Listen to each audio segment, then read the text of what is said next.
শ্রী শ্রী গুরুই নমঃ। একটা কথা আমরা প্রায় বলি, দানে দানে पे लिखा है खाने वाले का नाम। दाने दाने पे लिखा है खाने वाले का नाम। এই কথাটা কিন্তু আমরা অর্ধেকটা বলি, পুরোটা বলি না। এটা আমি কবে জানতে পারলাম, বহু বছর আগে আমি একবার গঙ্গাসাগরে গিয়েছিলাম। এই ঘটনাটা মনে পড়লো আসলে এই কদিন আগে মকর সংক্রান্তি গেল তো এইরকমই এক মকর সংক্রান্তিতে কয়েক বছর আগে, মানে বেশ অনেক বছর আগে আমি গঙ্গাসাগরে গিয়েছিলাম। তো তখন অবশ্য কারণ যেটা ছিল, একটা আমার ছোট বেবি ক্যামেরা ছিল, কোডাক ক্রোম্যাক বেবি ক্যাম বলা হতো ওটাকে। তো সেইটা নিয়ে ছবি শুট করতে গিয়েছিলাম গঙ্গাসাগরে। তো যাই হোক, তো তখন এখনকার মতো এত নামখানা কাকদ্বীপ পর্যন্ত ট্রেন চলতো না। ট্রেন লাস্ট স্টপেজ ছিল তখন লক্ষ্মীকান্তপুর। তো সেখান থেকে নানান রকমভাবে বাসে, ট্রেনে, এই ট্রেন নয়, বাস, অটো, তারপরে ঠেলা ভ্যান, তারপরে ওই আপনার বড় ওই ভেসেল, বড় ভেসেল, তাতে করে সেই গাড়ি ঘোড়া সব যেত, মানুষও যেত। তো এরকম ব্যাপার ছিল, মানে বহু জার্নি করে তারপরে পৌঁছাতে হতো গঙ্গাসাগরে কপিল মুনির আশ্রমে। তো যাই হোক, তো এরকম গিয়েছিলাম আমরা, আমি আর আমার এক বন্ধুর সাথে ছিল আমার। তো যাই হোক, কলকাতা থেকে গেছি, এমনিতেই এত জার্নি করে গেছি, তারপরে গিয়ে ওখানে ছবি টবি তুলেছি। তখন ছবি তোলার জন্য ওই রিল ভরতে হতো, 36টা মতো ছবি গেট করা যেত। তো যাই হোক, 36টা ছবিরও গেট হয়ে গেছে। এবার ক্লান্ত হয়ে একটা জায়গায় দাঁড়িয়ে আছি। আমার বন্ধু একটু দূরে কোথাও গেছে বোধহয়। আমি এক জায়গায় খুব ক্লান্ত হয়ে দাঁড়িয়ে আছি। তো হঠাৎ একজন সাধু বাবা এসে আমার পিঠে হাত রাখলেন,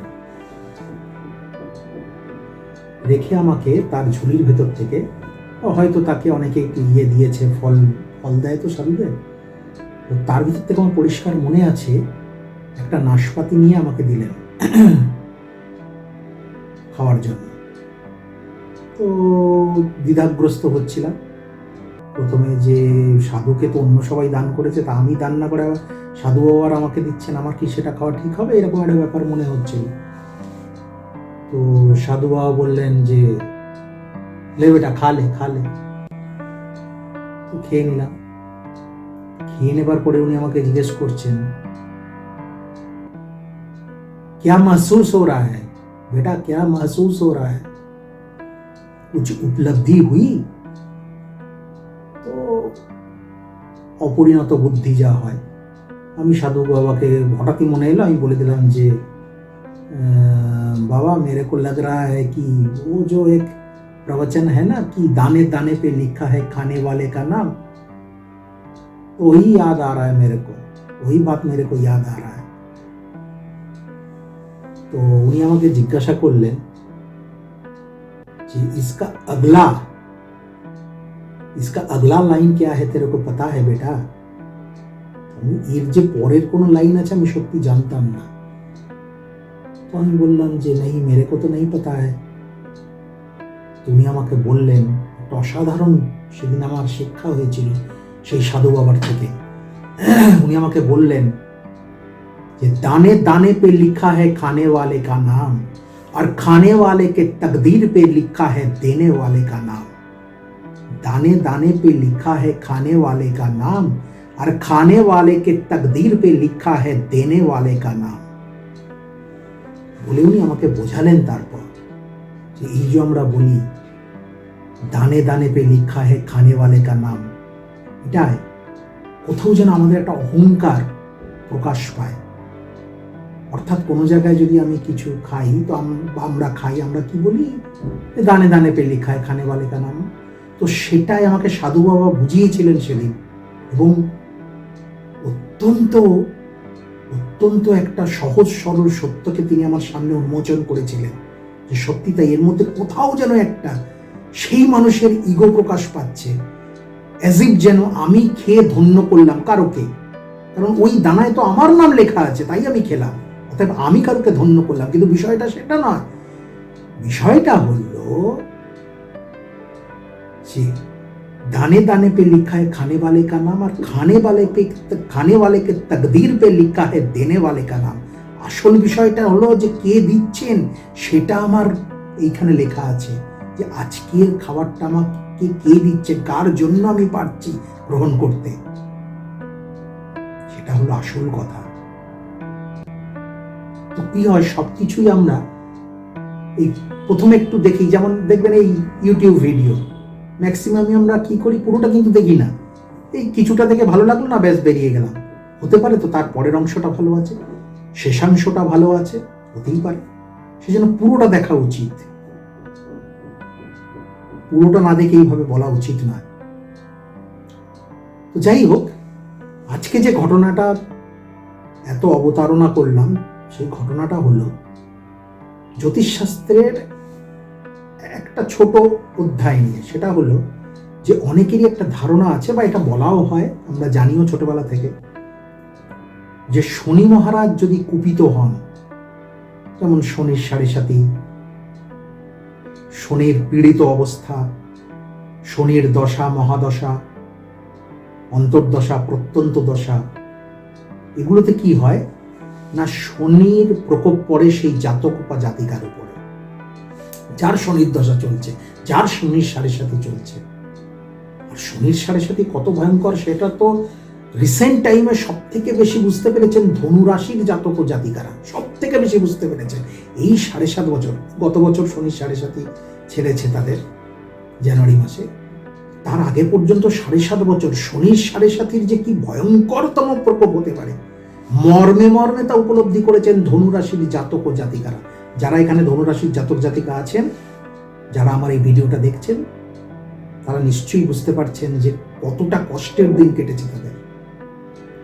তো যেটা বোঝানো হয় বা শেখানো হয় বা আমরাও করে থাকি বা বলে থাকি সাধারণত জ্যোতিষীরা, সেটা হলো যে শনির প্রকোপকে কমানোর জন্য আমাদের মঙ্গলের শরণাপন্ন হওয়া উচিত, হনুমান চালিসা পাঠ করা উচিত, হনুমানজির মন্দিরে গিয়ে লাড্ডু চড়ানো উচিত, লাল সিঁদুর তার পায়ের লেপন করা উচিত। এসব খুব ভালো কথা, খুব ভালো কথা, নিশ্চয়ই।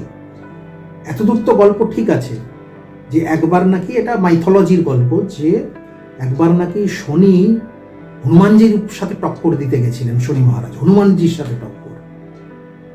আর হনুমানজি তো রামের কৃপাপুষ্ট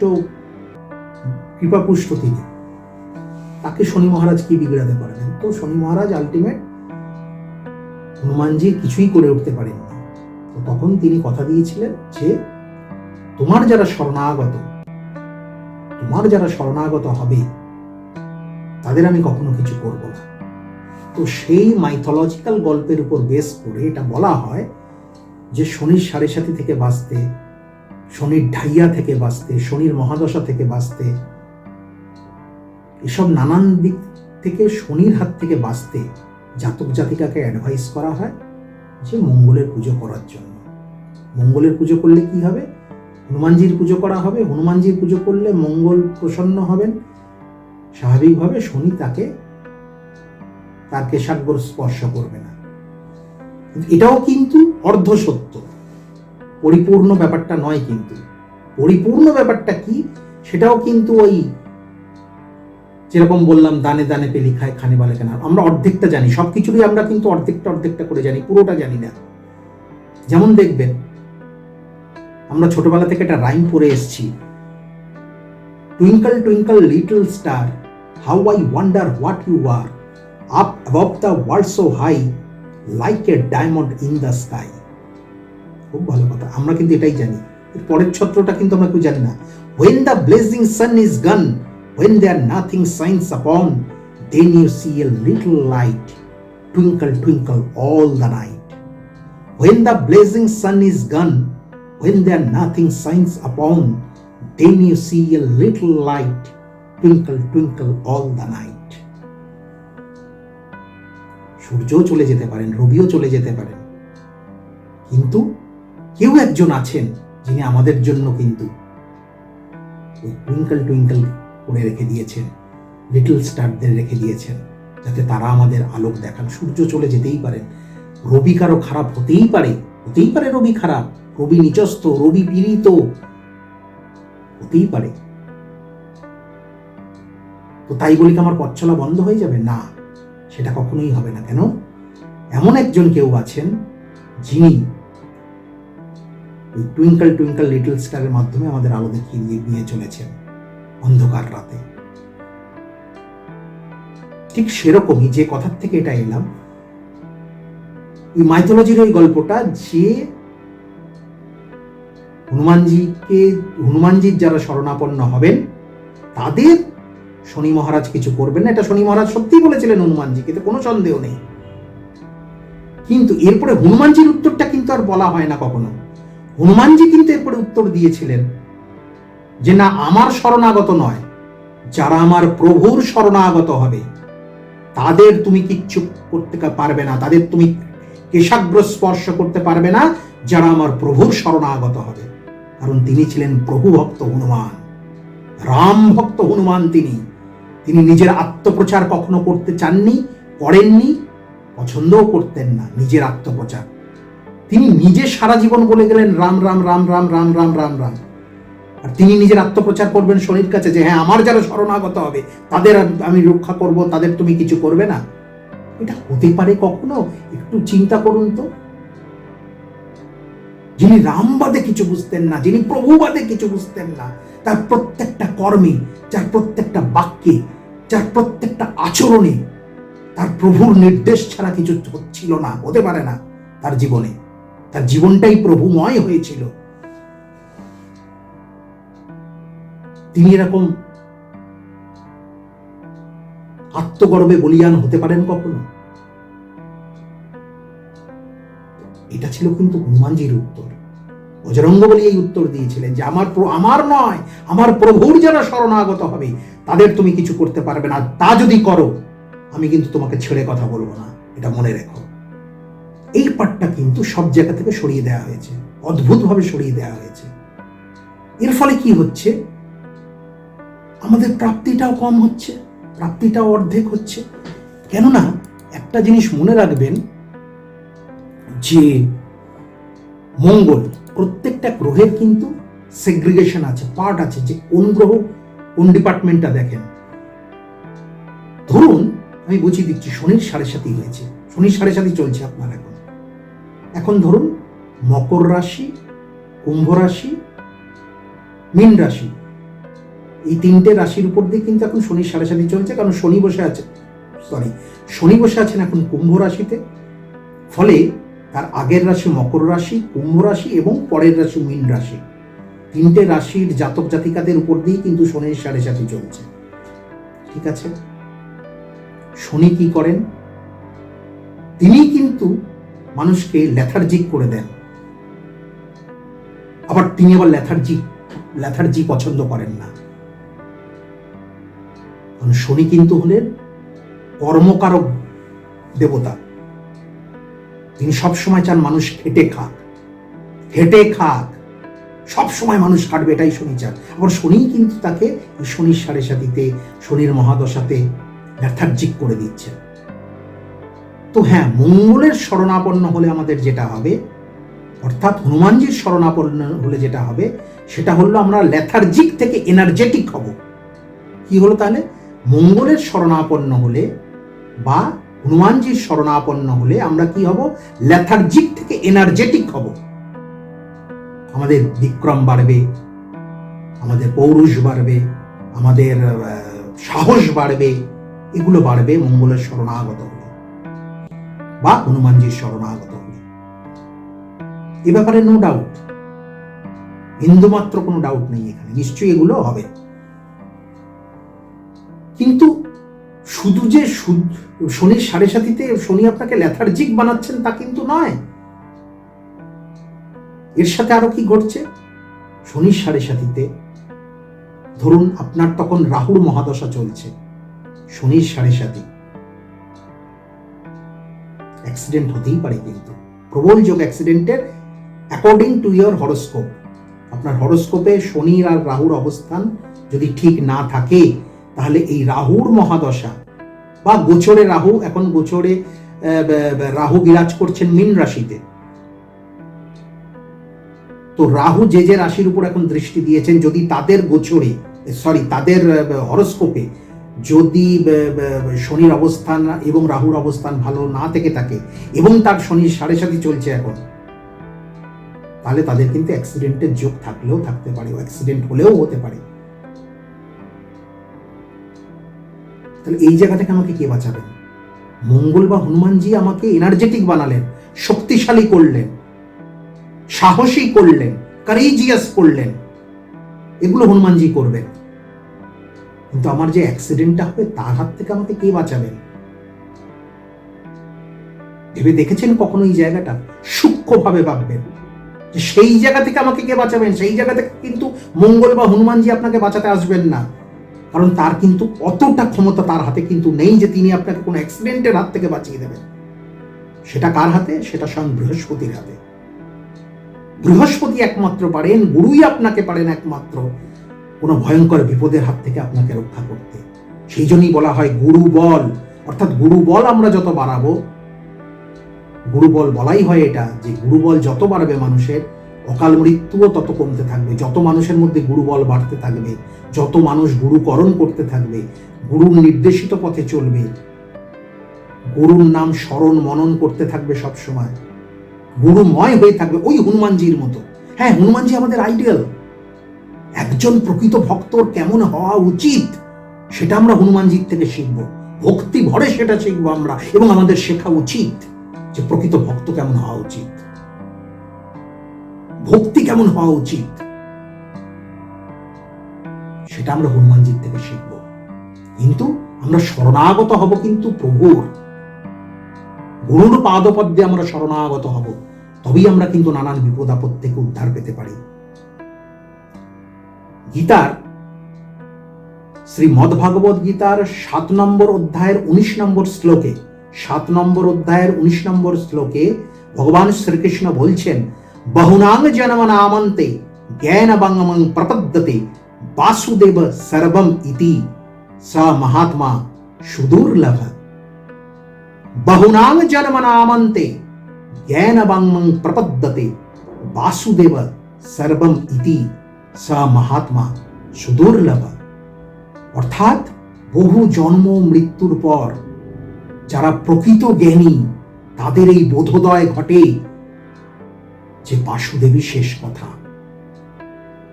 তারপরে আর কেউ নেই। তার মানে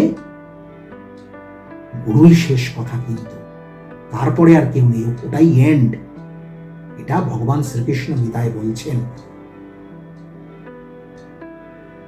তাহলে কি দাঁড়ালো বিষয়টা? যে আমি নিশ্চয়ই হনুমানজির পুজো করব, নিশ্চয়ই আমি হনুমান চালিসা পাঠ করব, নিশ্চয়ই তার থেকে আমি ভক্তির পথে কিভাবে চলতে হয়, কিভাবে গুরুময় হয়ে চলতে হয়, এই শিক্ষা আমি তার থেকে নেব। হাঁটু গেড়ে বসে তার সামনে আমি নেব এই শিক্ষা, ভক্তি ভরে নেব এই শিক্ষা। কিন্তু শরণাগত হব কিন্তু আমি শ্রীরামচন্দ্রের, শ্রীকৃষ্ণের বা অন্যান্য সদ্গুরু যারা এসছেন পরবর্তীকালে, তাদের শরণাগত হব। তবেই কিন্তু আমরা সমস্ত রকম বিপদ আপদ থেকে, শনির প্রকোপ থেকে, শনির 7.5, রাহুর মহাদশা, কিংবা শনির 7.5, শনির মহাদশা, বা আমার হরস্কোপে শনির কুদৃষ্টি বা রাহুর কুদৃষ্টি বা কেতুযুক্ত হয়ে বসে থাকা, মানে খারাপ যত কিছু হতে পারে, রক্ষাকর্তা কিন্তু একমাত্র তিনি। তাই যাদের গুরুকরণ হয়েছে খুব ভালো কথা, তাদের অনুরোধ করি গুরুর পথে চলুন, ঠিক ওই হনুমানজি যেমন চলেছিলেন।